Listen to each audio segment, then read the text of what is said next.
As deputadas de Marea, Paula Quinteiro e Carme Santos, visitaron Noia para coñecer de primeira man o resultado dos traballos de dragaxe desenvolvidos por Portos na zona da ría próxima ao Peirao do Marqués.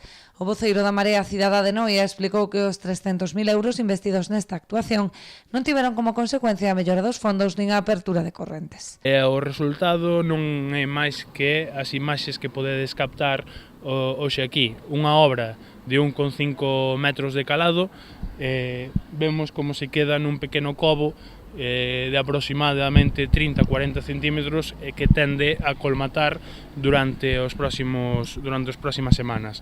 Agora, a piques de iniciarse unha segunda fase orzamentada tamén en 300.000 euros, a Marea pide un proxecto de recuperación integral que garanta a efectiva rexeneración da ría. Non podemos estar poñendo parches sistemáticos que non levan absolutamente a nada. Este é un claro exemplo de que non se poden tirar os cartos públicos ao mar, nunca mellor dito. Son cartos públicos, 300.000 euros e outros 300.000 euros que queren gastar durante este ano para absolutamente nada.